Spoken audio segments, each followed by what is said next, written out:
Ouais, alors c'est vraiment une histoire de fou, ces histoires de médicaments en Afrique. Bon, le système de santé, je vous passe les détails, hein.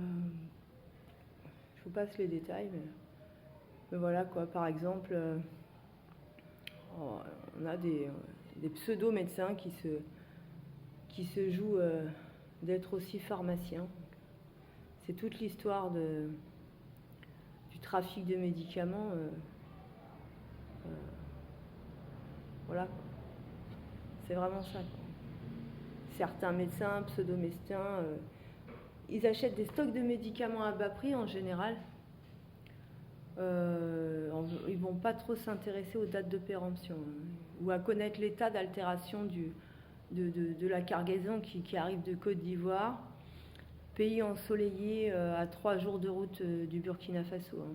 On pourrait croire qu'il n'y a rien qui choque les gens ici, hein.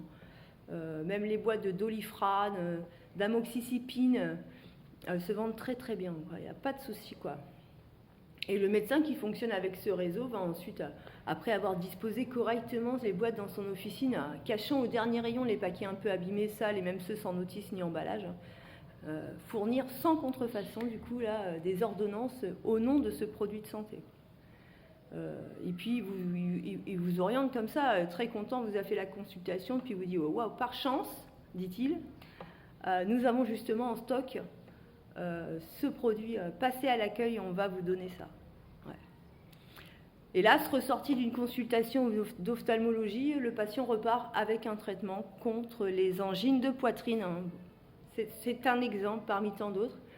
Le médicament miraculeux du docteur Delamort est souvent vendu très cher, introuvable ailleurs, puisqu'en réalité il n'est plus sur le marché, ou pas encore, hein, parce qu'en fait il vient tout juste de sortir des laboratoires clandestins de médicaments contrefaits.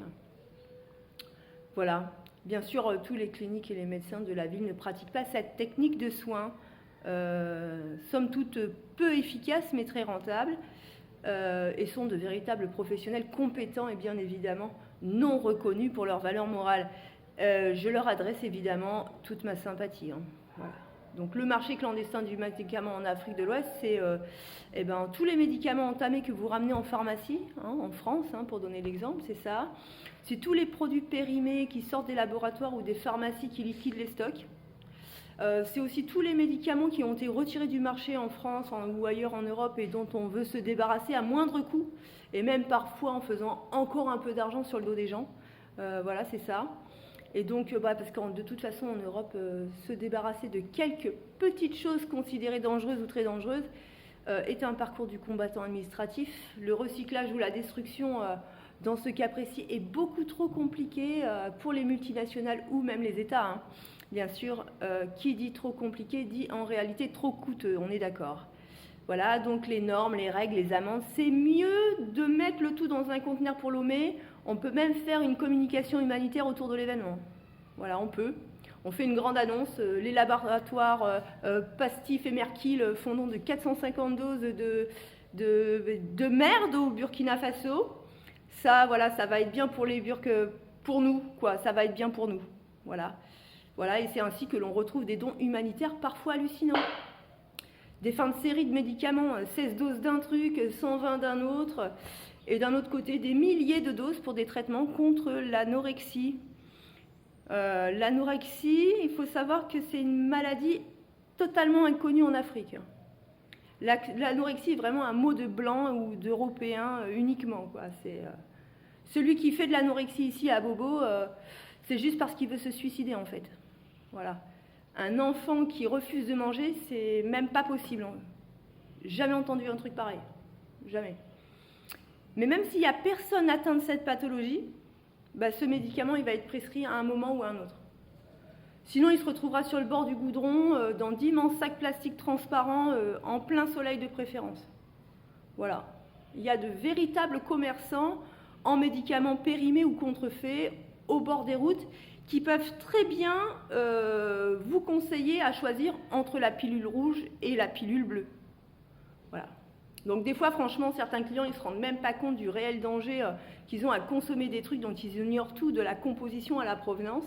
Ils viennent donc tout naturellement chercher un remède, non pas avec un nom de médicament, mais avec une forme ou une couleur de comprimé. Ouais. Il dit la petite pilule jaune que tu m'as donnée il y a 6 mois, un jour de pluie, la dernière fois, tu te souviens? T'en as encore? Et là, le vendeur, généralement, il répond oui, oui. Alors, il se met immédiatement en quête de la chose dans son fourre-tout. Autant vous dire qu'il n'a pas franchement envie de tout sortir pour tout remettre après. Donc, et au fur et à mesure qu'il sort des boîtes et des pastilles, le client, il répond tu chauffes, tu gèles, jusqu'à trouver la parfaite concordance, ou presque avec le souvenir du client qu'il a à ce moment-là, quoi. Donc il peut aussi y avoir une certaine marge de négociation si ça ressemble presque ou pas du tout.